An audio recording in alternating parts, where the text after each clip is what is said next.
In recent years, companies like Airbnb have totally transformed the tourism industry by making it easy for people to rent out their homes to visitors.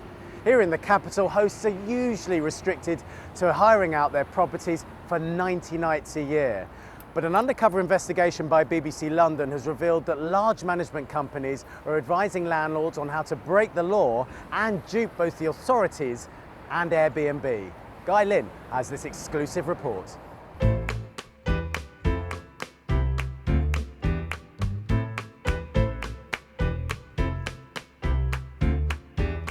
It's been one of the world's fastest growing travel companies, transforming the way we book holidays. And if owners can make a few quid as well, letting tourists stay in their homes, who's complaining? Actually, quite a lot of people. Swathes of London are turning into hotels, run as commercial operations, and it's feared exacerbating the housing crisis. Which is why short letting, such as on Airbnb, is highly restricted. The law in London on short-term lets is crystal clear. If you own a property like this one, unless you have planning permission, you're not allowed to short let it for more than 90 days per year. When I booked this trip, my friend said I was crazy. Why would I stay in someone else's house? Once, Airbnb was mainly about hosts renting out a spare room or their flat for a few days. Now, more and more, it's big business, with a growing army of managing agents who will do it all for you. Hi, how you doing? Fran's firm manages nearly 2,000 properties. They deal with the tourists, check them in and out, similar to this. And he's been asked many times by landlords to go over the legal limit, and always says the same thing. We explain to them that you're not allowed to let your property out on a short-term basis for more than 90 days a calendar year. We point out the legislation that's in place and make it very clear that they're not allowed to do it. But we've heard numerous reports other management firms are selling a different story. I brought with me like a checklist so you can have a look. We're undercover, posing as a landlord who wants to rent this flat out to tourists. There's going to be an account manager that's going to be looking after you. And these agents are here for reviewing and say we can rake in large amounts per night. 190 in July, maybe 170 in June and August. And the 90-day rule doesn't appear to be much of an obstacle. Officially, no. You shouldn't do after 90 days. Unofficially, you could. It's not you shouldn't really do it, but everyone does it, so... Most people ignore it.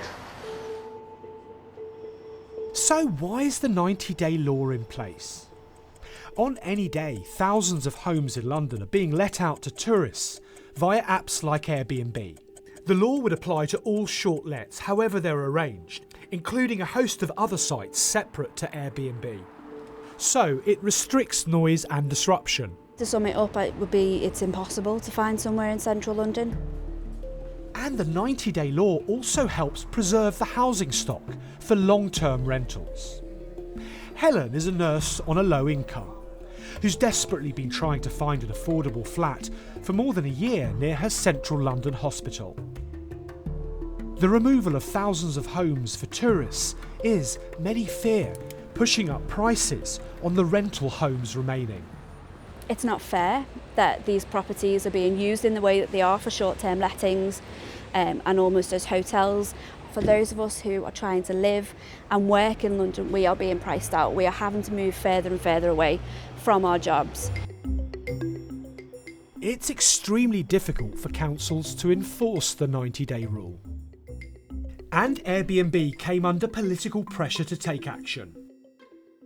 Their software now stops anyone from unlawfully short-letting. An inbuilt counter starts the moment a property is listed. When 90 days are up, you're blocked from short-letting it out anymore. So, all fine then. We do a new listing for you, we delist this one, start from scratch again. Hostmaker is one of the larger operators on the market and rather proud of their service. But they say they'll help us dupe Airbnb.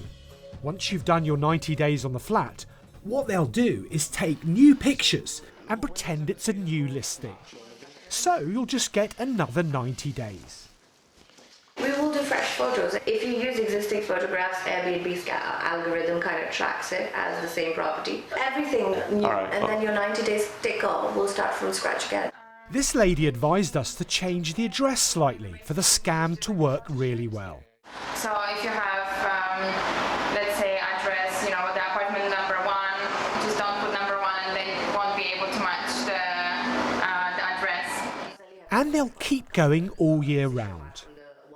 The manager knows we'll be breaking the law, but if challenged, says they can remove the listing. If you do get some, notification or letter that you've been found to be doing it, we just take it off. It takes 5 minutes. Feign ignorance, basically. They are misinforming and misleading the people that they are dealing with by suggesting to them that what they're doing is not unlawful. It is, and it should stop. But this is far from the only trick. There are a number of other sites like HomeAway, TripAdvisor, Expedia, all offering similar services to Airbnb to short let out houses and flats to tourists and visitors. If you want to stop at 90 days, we can stop at 90 days. If you want to go above, we can help you go above. So if you'd rather not risk Airbnb's systems, City Relay just advertise on loads of other sites at the same time. You'll never do more than 90 days on Airbnb, but you will get bookings from booking.com, you'll get bookings from HomeAway, you'll get bookings from TripAdvisor. Might be 180 days in the end, 200 days.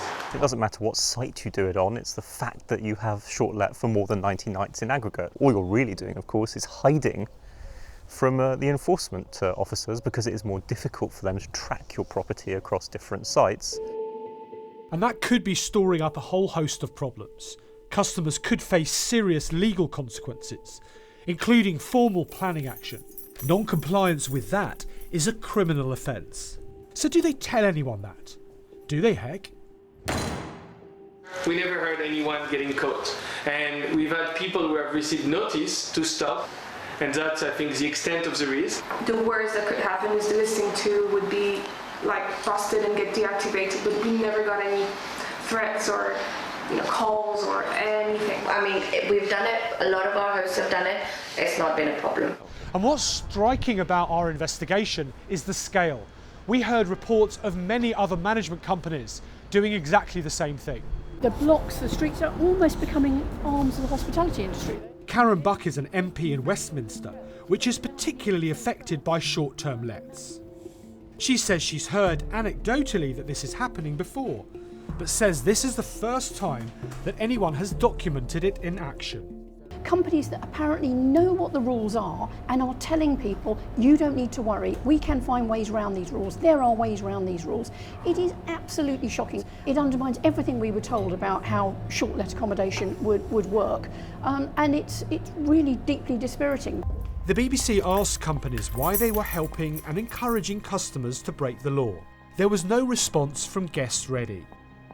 Airkey denied they break the law. We wholly and absolutely refute such claims. We comply with all legal requirements, they said. City Relay said if clients wanted to short let for more than 90 days per year, we explained to them that they would need to seek planning permission. And Hostmakers said they were committed to following regulations and that they took the allegations very seriously and will immediately conduct a full internal investigation, reviewing our systems and guidance. There are many landlords who hate the 90-day rule, seeing it as unwanted interference and regulation. But the scale of what we've exposed leaves one asking, is it currently fit for purpose in a city grappling with an acute housing shortage?